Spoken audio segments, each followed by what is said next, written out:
When William Randolph Hearst died in 1951, he left behind America's first billion-dollar media empire. He also left behind 5 sons. His will gave them money, but it denied them power. The document established a trust controlled by 13 trustees, 5 family members, and 8 corporate executives. The math was intentional. Family would always be outvoted. Professional managers would run the empire. Heirs would receive distributions, but exercise no operational authority. An interim clause threatened disinheritance for anyone who challenged the arrangement. 74 years later, the structure remains intact. The Hearst Corporation recorded $13 billion in revenue in 2024. The family fortune stands at $22.4 billion, shared among approximately 67 family members. But not one of them controls the company. In today's episode of Old Money Empires, we examine how a Missouri farm boy built the largest media empire in American history and why he ensured his own descendants would never be allowed to run it. The Hearst family commands a $22.4 billion fortune in 2026, ranking them 14th among America's wealthy dynasties. Their wealth has declined from a peak of $35 billion in 2014, yet the family's position remains extraordinary. The Hearst Corporation recorded $13 billion in revenue in 2024, a milestone year in which, for the first time in 137 years, over 50% of profits derived from business-to-business operations rather than newspapers, magazines, and television stations. William Randolph Hearst III, age 76, serves as the chairman of the board. He is the grandson of the founder, and his title sounds powerful, but his actual authority is limited by design. The psychology driving such empire building and the deliberate exclusion of heirs from control receives extended treatment in our free Substack newsletter, where Dynasties Too Complex for Documentary format reveal what inherited ambition actually costs across generations. And the Hearst story belongs in that company. Stephen R. Schwartz, a 60-year-old non-family executive, has served as president and CEO since 2013. Under his leadership, the corporation pivoted aggressively toward recurring revenue streams. The crown jewel is Fitch Group, the credit rating agency acquired between 2006 and 2018 for approximately $2.8 billion. Fitch employs over 5,000 people across 31 countries and represents Hearst's single largest profit contributor. The empire's holdings span multiple sectors, a 20% in ESPN, and 50% ownership of A&E networks through partnerships with Disney, 26 daily newspapers, over 35 television stations reaching approximately 20% of U.S. households, and more than 25 magazine brands, including Cosmopolitan, Elle, Harper's Bazaar, and Esquire. The corporation's acquisition appetite remains aggressive. $14 billion invested over the past decade, with $3 billion in the last 2 years alone. The family retained tangible assets as well. Though the iconic Hearst Castle in San Simeon was donated to California in 1957, the surrounding 82,000-acre working ranch remains family property. Combined with the 73,000-acre Jack Ranch acquired in 1966, the Hearsts control over 150,000 acres of prime California coastal and interior rangeland. Great-grandson Stephen Thompson Hearst manages the ranching operations today. The family's most secretive asset is Wintun, a Bavarian estate on the McCloud River in Northern California's Cascade Mountains. Designed by architect Julia Morgan and owned by the Hearst Corporation, this compound is so remote it is accessible primarily through kayak. It serves as a private retreat for family members, continuing the dynasty's tradition of palatial seclusion. Individual family members maintain substantial personal wealth. In May 2024, Lisa Hearst Hagerman, great-granddaughter of the founder and trustee of the Hearst Family Trust, sold a Palm Beach mansion for $25 million, an $8 million profit after purchasing it just 3 years prior. The fortune flows, the family collects. But the empire answers to professional managers who outvote Hearst blood 8-5 on every decision, a ratio calculated by a man who understood that dynasties survive only when the founding generation builds something stronger than family loyalty.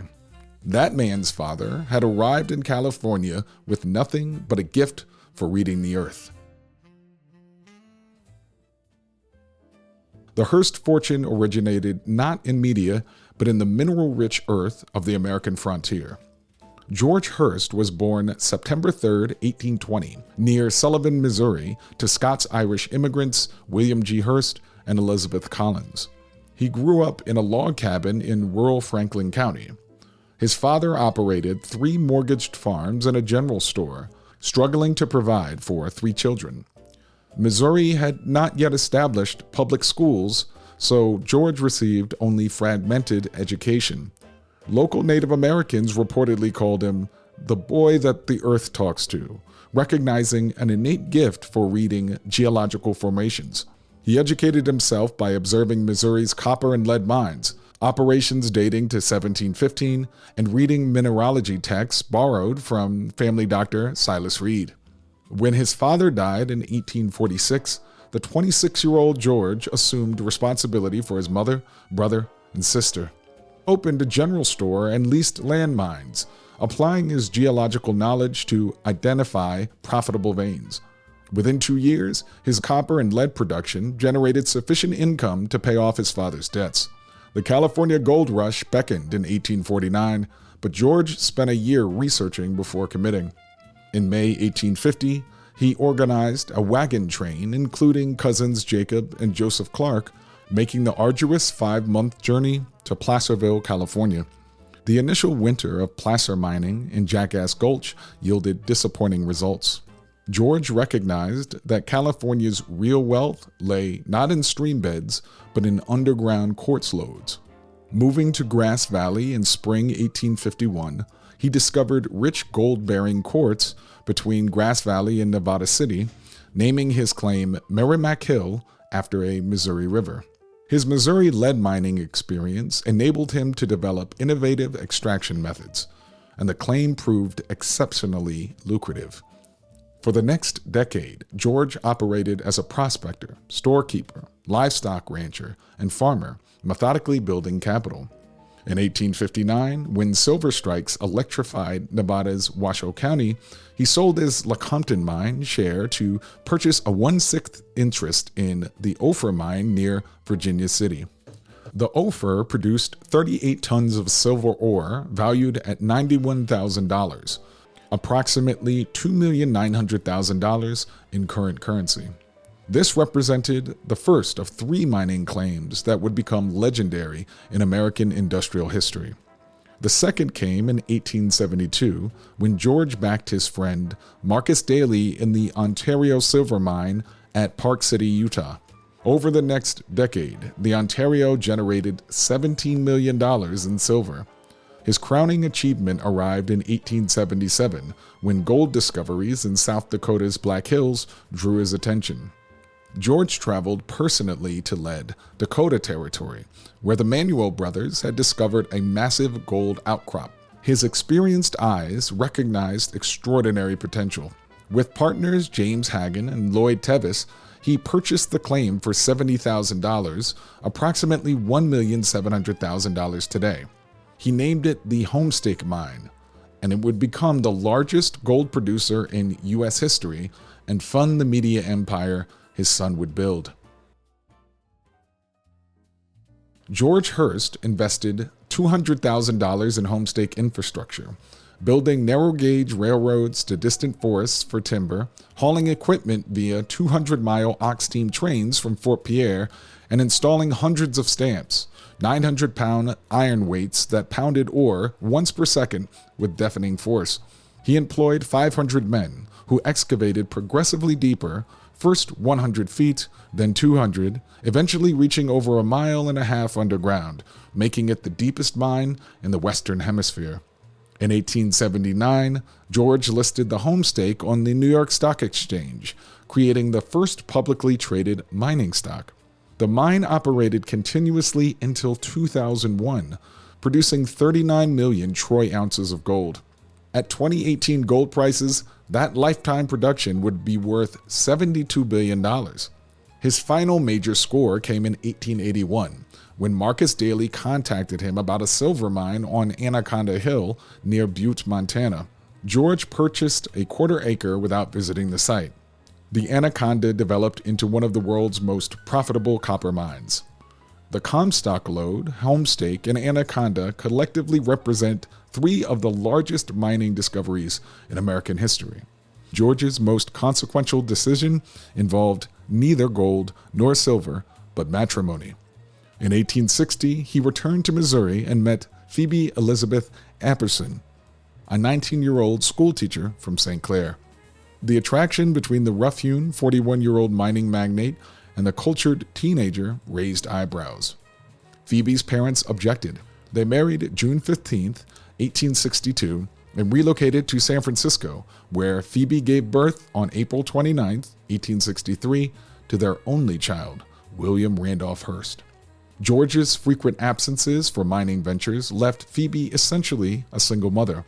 She channeled her energy into her son's education, including an 18-month European grand tour in 1873, visiting castles, museums, and cultural centers, an experience that would profoundly shape young William's later obsessions. In 1880, George acquired the San Francisco Examiner, either purchased outright or received as a repayment for a gambling debt, depending on which account you credit. The paper served as a political vehicle when he entered politics, representing San Francisco in the California State Legislature before being appointed to the U.S. Senate in 1886 and winning election later that year as a Democrat. He served until his death on February 28, 1891, at age 70. Phoebe inherited his entire estate, estimated at $10 to $11 million, approximately $300 million today. She became the first woman regent of the University of California in 1897, founded the first free kindergarten in the United States in 1887, and helped establish Mills College, the only women's college on the West Coast. She died April 13, 1919, a victim of the Spanish flu epidemic, leaving her fortune to her son William. He inherited not just wealth, but his mother's aesthetic sensibilities and his father's empire-building ambition, and Harvard had just expelled him for mailing chamber pots to his professors.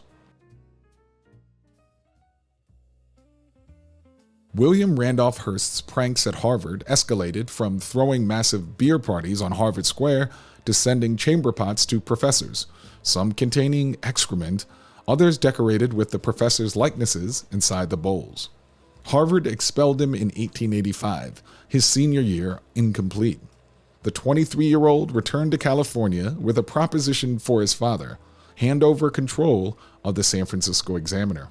The paper languished with just 15,000 circulation and lost money consistently. On March 4, 1887, George relented. Young Hearst transformed the moribund daily with stunning speed. He upgraded printing equipment, cleaned the layouts, and hired California's finest writers, including Mark Twain, Ambrose Bierce, and Jack London. Within 3 years, circulation tripled from 5,000 to over 55,000. San Francisco proved too small for his ambitions.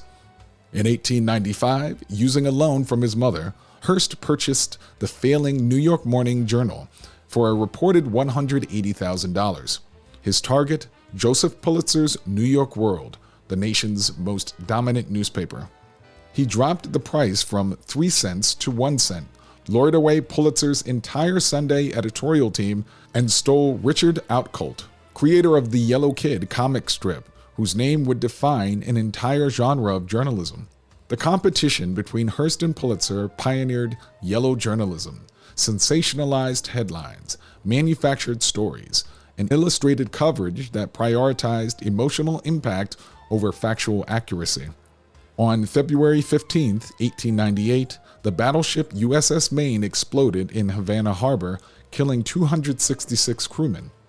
Before any investigation could determine the cause, Hearst's journal declared with absolute certainty, "Maine destroyed by Spanish." The slogan, "Remember the Maine, to hell with Spain," swept the nation. When the United States declared war in April 1898, Hearst reportedly boasted of the Journal's War. Many historians describe it as the first true media war, a conflict shaped significantly by press coverage. By the 1920s and 1930s, Hearst controlled 28 newspapers, reaching nearly 1 in 4 American households, plus Cosmopolitan, Good Housekeeping, Town and Country, and Harper's Bazaar. His personal life generated equal scandal. In 1903, Hearst married Millicent Wilson, a 21-year-old showgirl, and they had 5 sons. In 1917, the 53-year-old Hearst met 19-year-old Marion Davies, a Ziegfeld Follies showgirl. Millicent refused to grant a divorce. Hearst responded by founding Cosmopolitan Pictures exclusively to promote Davies' film career, producing nearly 50 films starring his companion over their 34-year relationship. When the Great Depression devastated Hearst's over-leveraged empire in 1937, forcing court-mandated reorganization, it was Davies who loaned him $1 million from her own savings, approximately $20 million today. Marion's money, not Millicent's, helped save his legacy. In 1934, Hearst traveled to Germany and met with Adolf Hitler. Upon returning, his newspapers published a series of essays written by Hitler. Reporters who refused to write favorable coverage on moral grounds were reportedly dismissed. The man who had built his empire on sensationalism and scandal would die owning 28 newspapers, a movie studio, a castle with 165 rooms, and a reputation that mixed genuine innovation with profound moral failures. He died on August 14, 1951, at age 88 in Beverly Hills. Marion Davies, his companion of 34 years, was not invited to the funeral. She married another man 11 weeks later. But Hearst's final act of control came not from his deathbed, it came from his lawyers, who had spent years crafting a will that would bind his descendants for generations. William Randolph Hearst's 1951 will revealed his final brilliant maneuver, a structure designed to preserve his empire for generations while explicitly limiting his son's authority. The will established a trust controlled by 13 trustees, 5 family members, and 8 corporate executives, who would appoint the corporation's board of directors.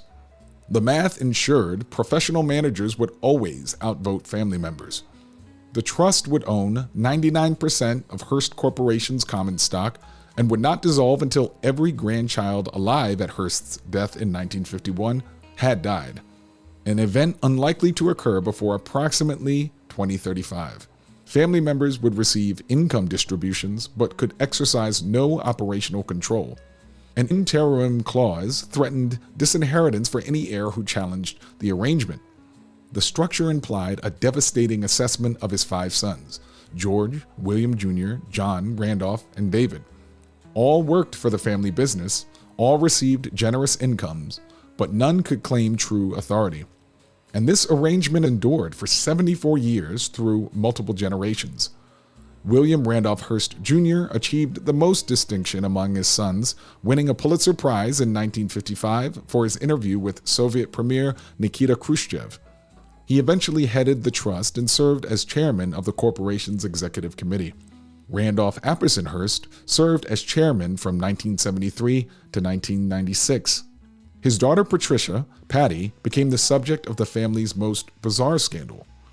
On February 4, 1974, the 19-year-old heiress was abducted at gunpoint from her Berkeley apartment by the Symbionese Liberation Army. After months in captivity, she emerged wielding an assault rifle during a bank robbery, having apparently adopted her captor's revolutionary ideology. Arrested in September 1975, she claimed brainwashing and Stockholm Syndrome, a defense the jury rejected, resulting in a 7-year sentence. President Jimmy Carter commuted her sentence after 22 months. President Bill Clinton granted a full pardon in 2001. Today, Patty Hearst lives quietly, worth an estimated $50 million. The trust structure has not gone unchallenged. In 1997, William Randolph Hearst II, grandson of the founder, filed suit in Los Angeles Superior Court, arguing that the 13 trustees operated with insufficient transparency. The lawsuit revealed that the 11 direct family heirs at that time each received between $3,100,000 and $12,600,000 annually in distributions, yet possessed no authority over business decisions and very limited knowledge of the corporation's inner workings. A judge dismissed the case, citing will provisions that limit heirs' rights to challenge trustees' decisions. An appeals court affirmed the ruling. The message was clear. The 1951 structure remained inviolable. According to research cited by Time magazine, 90% of wealthy families lose their fortunes by the third generation. The Hearsts have defied that statistic, now in their 5th generation with their fortune intact and growing. The 2024 record revenues of $13 billion, an aggressive acquisition strategy, $14 billion invested over the past decade, suggest the empire will endure for generations more. And the trust will not dissolve until approximately 2035. By then, the corporation will have been professionally managed for 84 years. The heirs who cannot control the empire have found other ways to carry the name, some in media, some in fashion, some in philanthropy, and some on 150,000 acres of California ranch land. William Randolph Hearst III, the current chairman, brings credentials his grandfather would have recognized. After graduating from Harvard in 1972 with a mathematics degree, he spent years at the San Francisco Examiner, eventually becoming editor and publisher, the same position his grandfather had held. In 1995, he became a partner at Kleiner Perkins, the legendary venture capital firm. In 1996, he co-founded At Home Network broadband internet service, serving as its first CEO. Since 2017, he has devoted himself to Alta Journal, a quarterly he founded. At 76, he represents a bridge between the old empire and the digital age, though he wields far less personal power than his grandfather did. George Randolph Hearst III, son of the former chairman George Jr., serves as publisher and CEO of the Times-Union in Albany, New York, as a director of the Hearst Corporation. His daughter Emma operates a farm near the family's Colony, New York property, a return to the land that enriched George Hearst in the 1850s. Stephen Thompson Hearst manages the 150,000 acres of California ranch land, producing branded grass-fed beef sold primarily to Whole Foods. Lisa Hearst Hagerman serves as one of the 5 family trustees, among the most powerful positions a family member can hold. The 4th generation includes public figures who built careers outside media management. Amanda Hearst, born 1984, channels her great-great-grandmother Phoebe's philanthropic spirit into environmental activism. She co-founded Well-Beings, a grant-making nonprofit focused on environmental justice, and Maison de Mode, an online retail platform dedicated to sustainable fashion. In August 2019, she married Norwegian film director Joachim Running. Lydia Hearst Shaw, also born 1984, is the daughter of Patty Hearst. Discovered by fashion photographer Stephen Miso, she graced the cover of Vogue Italia in April 2004 at age 19, the same age her mother had been when kidnapped. She has appeared in campaigns for Prada, Louis Vuitton, and Bottega Veneta. Approximately 67 family members now share the $22.4 billion fortune. Annual distributions can exceed $10 million per person. Yet they cannot vote on corporate strategy, cannot appoint executives, and face disinheritance if they challenge the trust arrangement. George Hearst taught himself mineralogy from borrowed books and built 3 of the largest mining fortunes in American history.